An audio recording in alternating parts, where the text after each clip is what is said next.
Indira Gandhi versus PM Narendra Modi, कौन है असल डिक्टेटर?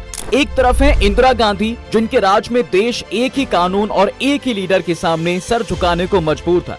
वहीं दूसरी तरफ है पीएम नरेंद्र दामोदर दास मोदी, जिनके दामन पर नॉर्थ कोरिया से भी बड़े डिक्टेटर होने के दाग हैं। एक वो है जिसने देश को इमरजेंसी 1975 जैसा डार्केस्ट फेस दिखाया, तो दूसरा वो जिस पर अनडिक्लेयर्ड इमरजेंसी लगाने का इल्जाम है।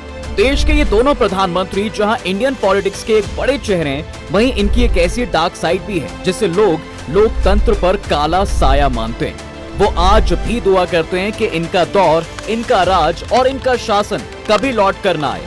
ऐसे में सवाल ये उठता है कि आखिर इन दोनों में से बड़ा डिक्टेटर कौन है? क्या नरेंद्र मोदी ही नए इंदिरा गांधी हैं, या दोनों ही डिक्टेटरशिप में हिटलर को भी पीछे छोड़ चुके हैं? चलिए जानते हैं। Indira is India and India is Indira, ये स्टेटमेंट 1972 में भारत के कोने कोने में पॉपुलर था। इतना पॉपुलर कि जब 1972 में देश के 13 राज्यों में विधानसभा चुनाव हुए तो कांग्रेस के 12 राज्यों में भारी मेजॉरिटी मिली, और इसका रीजन केवल एक ही था, इंदिरा गांधी। अटल बिहारी वाजपेयी ने तब इसी नेता की हवा को देखकर कहा था कि अपोजिशन से विधानसभा सीट्स पर हजारों कैंडिडेट्स खड़े थे, लेकिन कांग्रेस से हर सीट पर केवल एक, और वो थी इंदिरा गांधी। आपको नहीं लगता कि आज ऐसी ही हवा मोदी के नाम की भी है? फर्क नहीं पड़ता कि अपोजिशन में चाहे जो हो, लेकिन इस चेहरे के सपोर्ट से जो लीडर खड़ा होता है, जीत का ठप्पा उसी नाम के आगे लग जाता है। कभी ये खुद अपने आप को भगवान का मैसेंजर बताते हैं, तो कभी इनके फॉलोअर्स इन्हें भगवान विष्णु का अवतार बता देते हैं। ये सारा खेल हालांकि मार्केटिंग और ब्रांडिंग का लगता है, लेकिन जो इन्हें करीब से पढ़ चुके हैं वो इन्हें केवल एक ही धागे से जोड़कर देखते हैं, और वो है डिक्टेटरशिप। डिक्टेटरशिप यानी वो सत्ता जिसमें एक ही आदमी के हाथ में सारी पावर होती है। वो जैसे कहता है देश वैसे ही चलता है। इस तरह के सिस्टम में लोग भी अपने लीडर को या तो सुप्रीम पावर की तरह देखते हैं, या उन्हें फील कराया जाता है कि उनका लीडर ही भगवान का अंश है।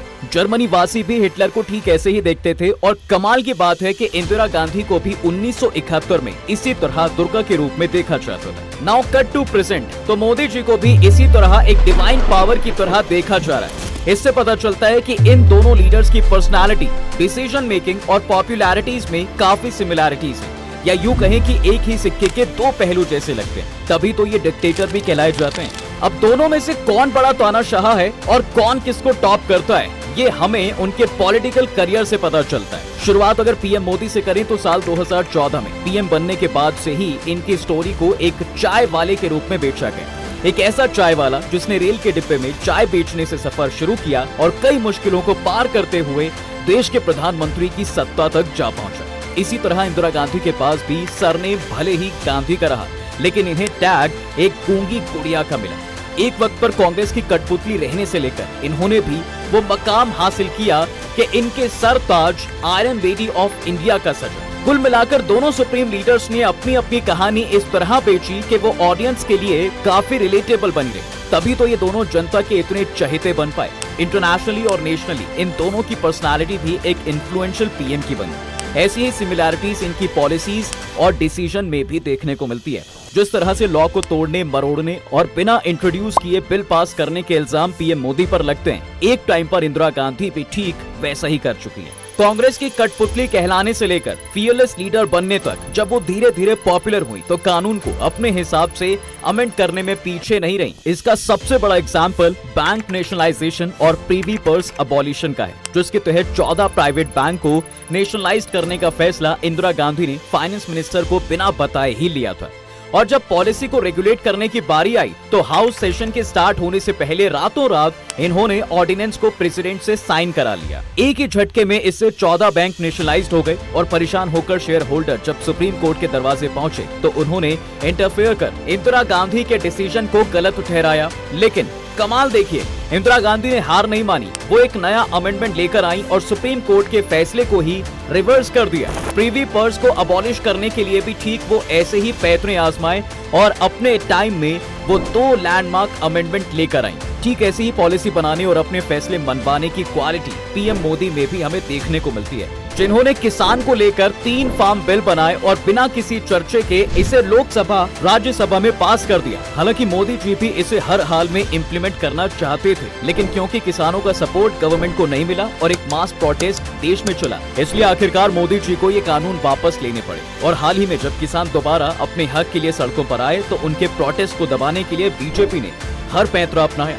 लद्दाख में भी फुल स्टेट हुड का वायदा करने के बाद बीजेपी खुद मुकर गई और भारी विरोध के बाद भी पीएम की तरफ से कोई रिएक्शन नहीं आया। इसके अलावा एनआरसी और सीएए को लेकर भी देश में यही हंगामा है, जो कि आज तक जारी भी है। कुल मिलाकर पॉइंट ये है कि इन दोनों ही लीडर्स में अपने हिसाब से फैसले लेने और मनवाने की क्वालिटीज रही हैं। तभी तो आज पीएम मोदी को अनडिक्लेयर्ड इमरजेंसी के लिए अक्यूज किया जाता है। उन पर इल्जाम लगाए जाते हैं कि पार्टी बेनिफिट के लिए पीएम मोदी ने न केवल ईडी, सीबीआई जैसी इंस्टीट्यूशंस का मिसयूज किया है, बल्कि इलेक्शन से पहले अपोजिशन लीडर्स को जेल में डालकर ये भी दिखाया है कि किस तरह वो इंडियन डेमोक्रेसी को तबाह कर सकते हैं। इंदिरा गांधी से इनके टेन्योर को कंपेयर करें तो 1970s में इस लीडर ने भी ऐसा ही किया था। सुप्रीम कोर्ट के फैसले को रिवर्स करने से लेकर इलेक्शन में जीत के लिए बूथ कैप्चरिंग तक उनके रूल में कई चीजें ऐसी हुई जो इंडियन डेमोक्रेसी पर सीधे चोट थी। इसके बाद वो इलेक्शन फ्रॉड में जब सीधा सीधा पकड़ी गयी तो खुद की पावर बचाने के लिए उन्होंने पूरे देश में इमरजेंसी की आग लगा दी। 1975 में वो ऐसी वैसी नहीं बल्कि इतनी ब्रूटल डिक्टेटर बनकर सामने आई कि उन्होंने लोगों के फंडामेंटल राइट्स तक बैन करवा दी। ऑपोजिशंस की सभी पार्टीज, जर्नलिस्ट और पब्लिशर्स को उन्होंने जेल भेज दिया। कुल मिलाकर फ्री मीडिया हाउसेस पर इंदिरा गांधी ने ताले लगा दिए और जिन्होंने उनके खिलाफ जाने की सोची भी, उन्हें हमेशा के लिए या तो दुनिया को अलविदा कहना पड़ा या सलाखों के पीछे जाना पड़ा। एक असल तानाशाही क्या होती है ये इंदिरा गांधी ने 1 साल के अंदर ही देश को दिखा दिया और इसी का नतीजा रहा कि जब देश में इमरजेंसी खत्म हुई तो इंदिरा की सत्ता भी ताश के पत्तों की तरह ढह गई। जो लोग पहले गरीबी हटाओ के नारे के साथ इंदिरा को लाए थे, उन्होंने ही इंदिरा हटाओ देश बचाओ के नारे के साथ उन्हें सत्ता से निकाल दिया।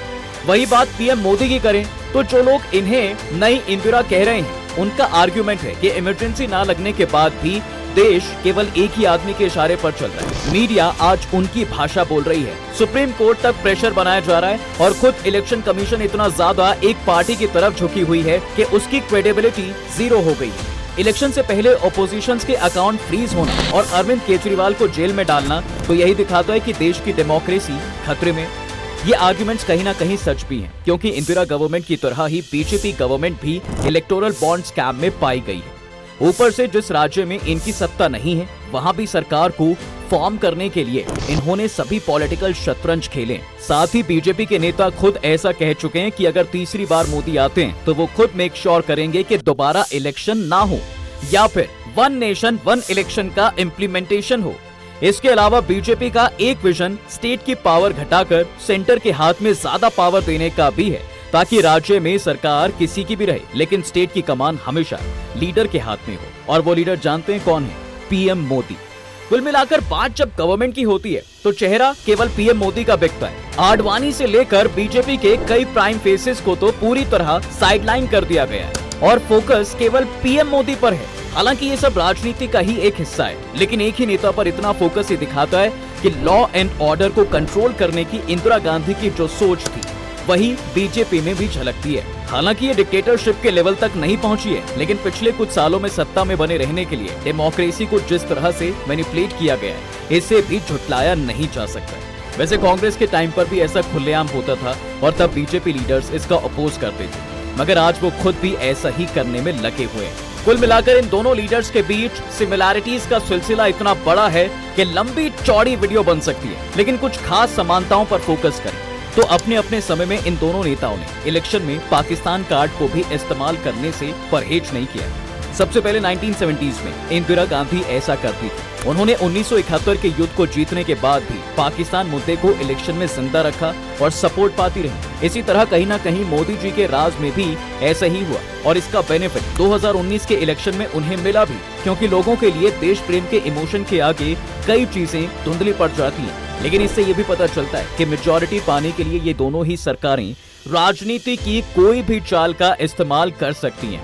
इसमें फर्क सिर्फ इतना है कि दोनों पार्टीज की आइडियोलॉजी अलग है और इसलिए इनको मिलने वाले लोगों का सपोर्ट अलग है। जहां इंदिरा गांधी से जुड़ाव महसूस करने वाले लोग गरीब और दलित वर्ग के रहे हैं, वहीं पीएम मोदी को हिंदू वर्ग का एक बड़ा सपोर्ट मिला है। इन्हें इंदिरा गांधी की तरह एक ब्रूटल तानाशाह तो नहीं कहा जा सकता, लेकिन इनके कुछ डिसीजंस राजनीति में गलत जरूर रहे। हाँ, ये कहा जा सकता है कि इनके टेन्योर में इंप्लीमेंट की गई पॉलिसीज और लॉ भले ही अलग रहे हैं, लेकिन इनका मिसयूज दोनों ने ही अलग अलग लेवल पर किया है। तभी तो जिस तरह से प्रेस फ्रीडम को कभी इंदिरा गांधी ने खत्म किया था, उसी तरह से मीडिया आज बीजेपी की भाषा बोलती नजर आती है, और जो नहीं बोलती उसे या तो खरीद लिया जाता है या बंद कर दिया जाता है। हाउस में बिल पास करने के लिए भी बीजेपी को कोई स्ट्रॉन्ग ऑपोजिशन नहीं मिलता, क्योंकि मेजॉरिटी पहले ही उनके हाथ में है, जैसे कि एक वक्त पर कभी इंदिरा और राजीव गांधी के हाथ में हुआ करती थी। खैर, आखिर में ये पॉइंट बनता है कि सारा खेल मेजॉरिटी का है। जिस भी सरकार के हाथ में ज्यादा मेजॉरिटी आती है, वही कानून को मिसयूज करना शुरू कर देता है, और यहीं से देश में तानाशाही की नींव पड़नी शुरू हो जाती है। आप बांग्लादेश का इतिहास उठाकर देख लो। वेस्ट पाकिस्तान से आजादी के लिए वहाँ आम जनता से लेकर मुक्ति बाहिनी ने एक कड़ा संघर्ष किया था, दिन रात एक करके, और लाखों लोगों की जान गंवाकर उन्हें आजादी मिली भी। लेकिन जब सच में उनके प्रोमिनेंट लीडर शेख मुजीबुर रहमान ने मेजॉरिटी से जीत हासिल की, तो बरसों का संघर्ष भूलकर वो भी तानाशाही पर उतर आए, और इसी का अंजाम मिलिट्री कॉप के जरिए उन्हें मिला। वो बांग्लादेश की सेना के हाथों ही मारे गए। एट लास्ट ये भी कहा जा सकता है कि आज जिस तरह मेजॉरिटी पीएम मोदी और उनकी पार्टी की है, उसे बचाने के लिए जाहिर है कि कहीं ना कहीं ताकतों को अपने बेनिफिट के लिए मिसयूज होगा ही।